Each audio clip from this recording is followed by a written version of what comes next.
Page 16, Minuet in C major, another melody by Mozart. Look it over. It's a page long. It's twice as long with repeat sign, but this is a page of music to deal with. Treble, bass, clef.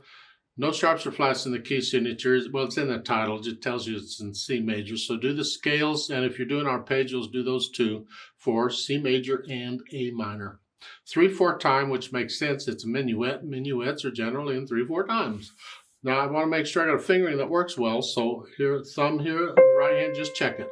1 and 2 and. And then thumb 1 and 2 and 3 and 2. 4. That little note there on measure 8, I'll do that later. Just leave it out now. Going on measure 9, it's 3. Remember the rule for accidentals, measure 11, that F natural, that's good for the rest of the measure. So on measure 10, the F sharp, it's good. Both those sharps. And the next measure, they give you a natural. You don't need a natural. It's a natural anyway. But okay, just make sure it's an 8. Don't get the feeling that, oh, you got to have the natural sign. Because you don't. It's just a courtesy sign. 13 is 4 and then 1. 4. Okay. Now, the last measure, because if I'm going to repeat, I don't want third finger on that because I got to come up here if I repeat. So I'm going to put thumb on that last note. Here. That way when I repeat, I can just reach up here. You have to consider what happens when you repeat versus when you go on. It's like in measure 8. Here, I'm here. Well, if I repeat, I went up here. That's not going to work real well. So I'm going to need to have the thumb on that G. Here. That way when I repeat, I just use a 2 to start, and then a thumb. 2, 4, 1, and then I'm back in position. I have to adjust the fingering a little bit because I want to connect the notes with the fingers. I don't want to go from here to here. I mean, you can if you're doing the arpeggios. You got to do that anyway. I'd rather not, though. So I'm going to use thumb here and then 2. When I repeat, for the first measure, it's going to be 2, 4, 1. And then I'm back to what they're doing. And the last measure at the bottom, here, I'm going to put thumb on it. So when I repeat, I'm here. And to keep it simple, I could just put thumb on it on both of them. Even the second time. Although I don't have to because I'm done. I use third. Left hand, well, with broken chords. 1, 2, 3. And then up here. Okay, this is fun. Then I'll put the hands together. Let's see it. Here. So I move the left hand up while I'm doing it.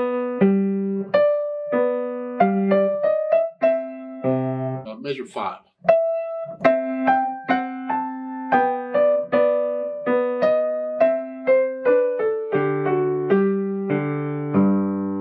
So I'll put the hands together, and then I'll go back over just a few measures at a time, slowly, and work out the hesitations. Once those are gone, I'll think about the articulation. This is connected. They're telling you slow.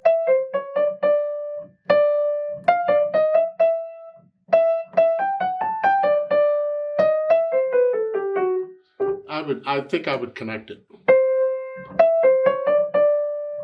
There's different ways of interpreting it. Different people will play it different. I think that's wonderful. Because you could play it here and then as 2 note slurs, down out. And measure 5, just connect these. Connect it. There. Or I could connect the 8th notes together. Here. Here. This is a different way of interpreting it. Or I could just connect it all. Lift up.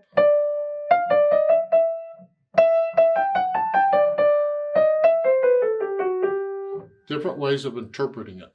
And since it's repeated, and we don't want to play it twice the same way, I hope, change this the way you're doing it. Maybe the first time you play it in 2 note slurs. And then when you repeat it, maybe you connect the 8th notes together.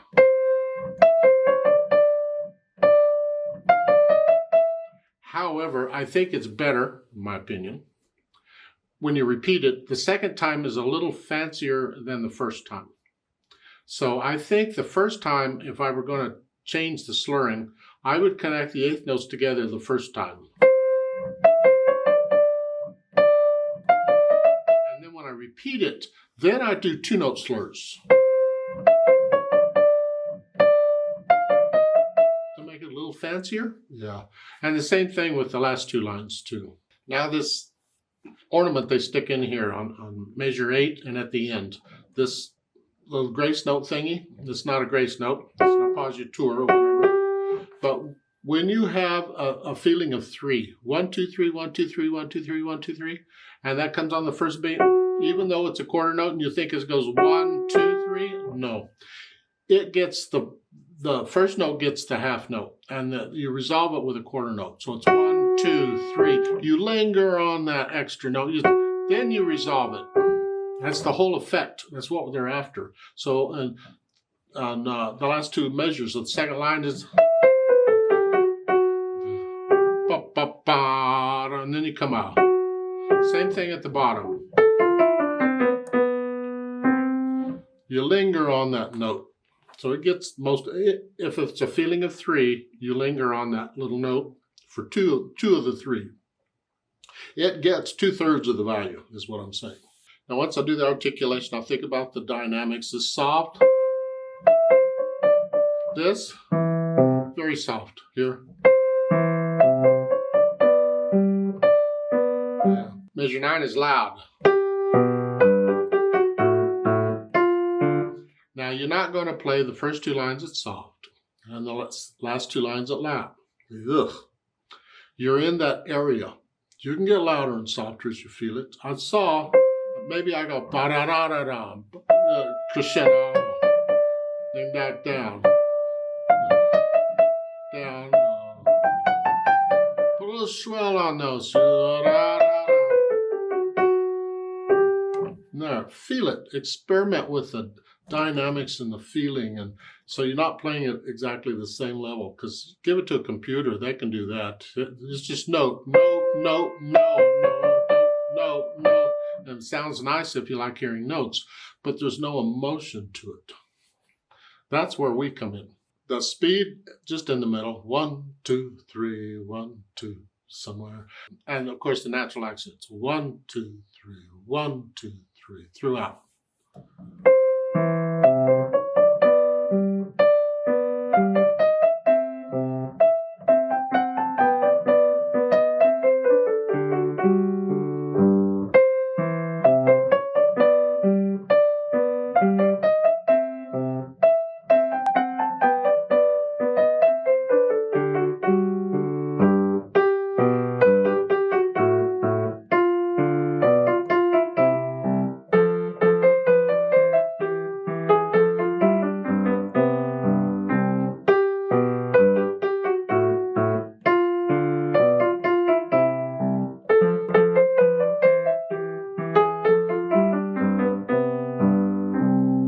I'll play that different every time I play it. Because I'm experimenting with it and playing around with it and feeling it. And it's how do I feel it this time versus this time? What time of the day is it? And how do I feel?